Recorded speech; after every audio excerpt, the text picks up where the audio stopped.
Olá, pessoal. Espero que vocês estejam bem. Meu nome é Islene Gomes, sou professora na Gran Faculdade, integro o NDE de Ciências Jurídicas e esse NDE me deu uma missão, que é a missão de estar aqui com vocês e falar sobre mulheres na segurança. E a gente vai falar de mulheres na segurança por quê? Porque eu, além de docente da casa, sou também agente socioeducativo. O que é o cargo de agente socioeducativo? É um cargo de atribuições de segurança, tá? No âmbito, tá?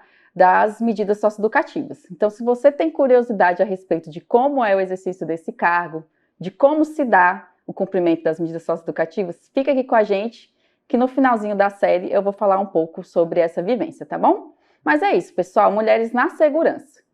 Mas a gente sabe que o termo segurança é extremamente amplo, comporta diversas acepções. Tanto que a professora Bia está nos brindando aí com a série Mulheres na Tecnologia.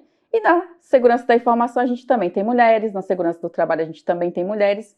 Mas aqui eu vou falar da segurança em outro aspecto, tá? Segurança é um termo que tem origem no latim securitas. E ele pode trazer uma acepção, um conceito de quê, pessoal? Um conceito de contenção, um conceito de repressão, um conceito de evitar atos violentos, né? Conceito de proteção. E é esse o conceito que a gente vai trabalhar aqui. Então, as carreiras policiais, a minha carreira, as mulheres que estão aí na segurança privada, são ações, atividades das quais a gente vai falar aqui nesses nossos encontros, tá bem? E aí, para começar, eu queria falar do breve histórico de inserção das mulheres nessas áreas aqui no Brasil. E a gente começa quando a falar disso? A gente volta lá para 1930, tá bem? Quando 3 mulheres precursoras aí dessa luta começaram a falar a respeito da inserção das mulheres nesse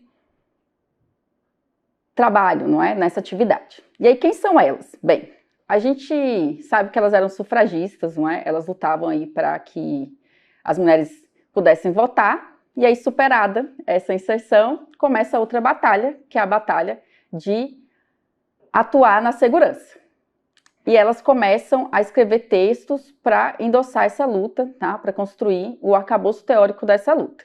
E quem são elas? São várias, mas eu queria que você gravasse 3, tá? A Esther de Figueiredo Ferraz, a Hilda Macedo e a Maria de Lourdes Pedroso. Então, começa com elas a escrita de vários textos para consolidar essa inserção.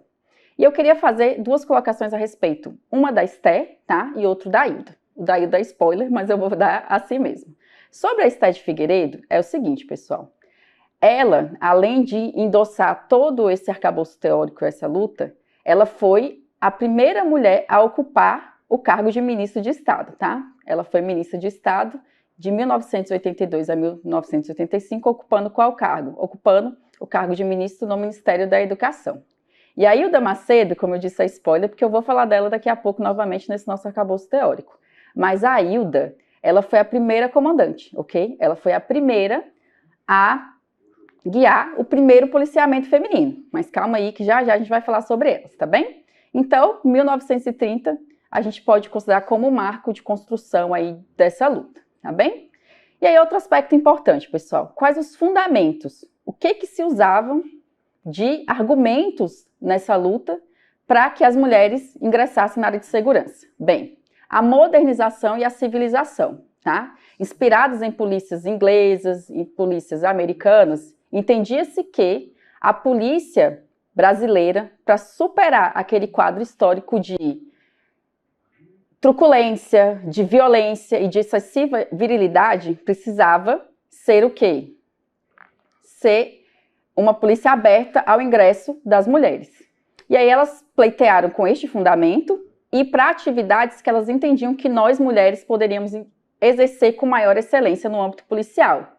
Então, essas atividades envolviam o quê, pessoal? A abordagem de outras mulheres, a abordagem de crianças, a abordagem de adolescentes e também algumas atividades de patrulhamento ligadas à segurança viária e à proteção do patrimônio.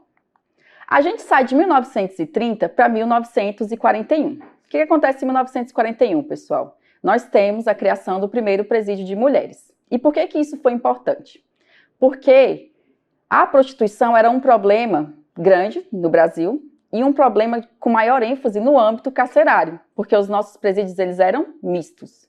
E havendo essa mistura, a prostituição ocorria, causava uma aflição além do cárcere, não é? Aquelas pessoas que estavam presas, e foi um reflexo já da luta das meninas. Enquanto elas escreviam aqueles textos, e a gente vê a relevância da pesquisa, tá, pessoal? Essas pesquisas levaram o Estado a fazer o quê? Levaram o Estado a criar esse presídio.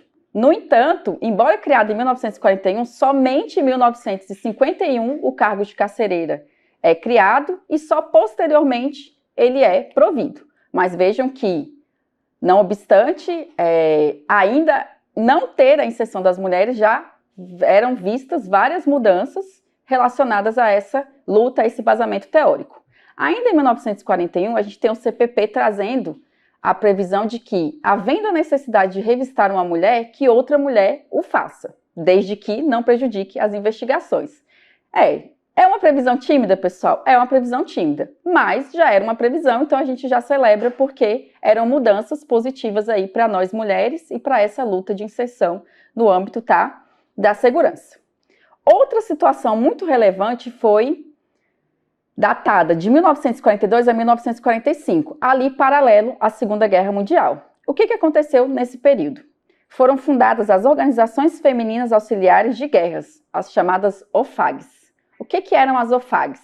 As OFAGs eram mulheres já submetidas às regras do militarismo, ou seja, pessoal, hierarquia e disciplina, que auxiliavam os policiamentos. E o interessante é que elas faziam patrulhamentos, e esses patrulhamentos delas eram patrulhamentos uniformizados e destinados a atividades de trânsito, não é?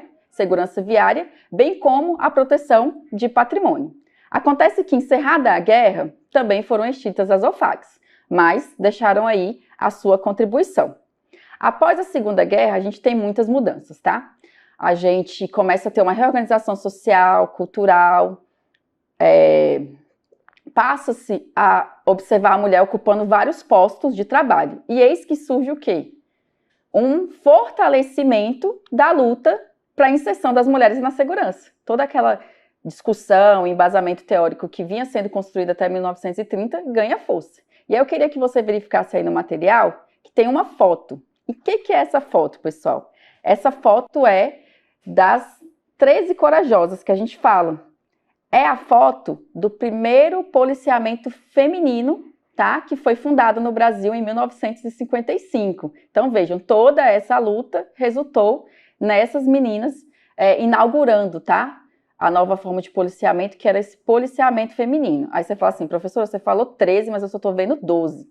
Tá, gente? É porque é o seguinte, prosseguindo aí no nosso slide, tem a foto da Hilda Macedo. Lembra que eu te falei que ia dar um spoiler? Então, a Hilda, que lutou desde 1930, foi a primeira comandante. Então, naquela foto lá, tem 12 e 13 com quem? Com ela, tá bem? Então, foi isso. Em 1955, nós tivemos, finalmente, o reconhecimento institucional de mulheres, tá, atuando aí prioritariamente na polícia, que é uma atividade de segurança, e aí a gente começa a ver um avanço, tá, na inserção das mulheres, mas esse avanço só se torna massificado a partir de 1970, quando outras unidades da federação também começam a fazer aí a contratação de mulheres, tá? Em 1980 isso ganha maior força, porque é a redemocratização do Brasil, a Constituição Federal, e desde então a gente vem lutando para que cada vez mais mulheres estejam aí ocupando cargos na segurança, tá bem? E o cenário atual, o que a gente tem na atualidade aqui para fechar esse nosso levantamento histórico? Bem, a gente tem, conforme os últimos dados oficiais, uma redução, tá, no número de pessoas que trabalham na área da segurança, mas nós temos um aumento no ingresso de mulheres que estão atuando nesse âmbito. E temos um dado recente, de 2020 a 2021, muito importante, que é o aumento de mulheres ocupando cargos de comando nessas forças. E um caso emblemático, para a gente fechar aqui essa nossa primeira discussão, tá? Essa nossa primeira conversa, melhor dizendo, é o fato de que agora em 2023 nós tivemos uma policial penal federal assumindo a direção de um presídio federal aqui em Brasília. Estou falando de Brasília, tá? E foi aqui que ela assumiu. Então é isso, pessoal. Nosso primeiro episódio era para fazer todo esse arcabouço histórico, tá? No próximo episódio, a gente volta para falar das carreiras da segurança, bem como dos desafios que nós mulheres temos enfrentado. Aguardo vocês. Até mais.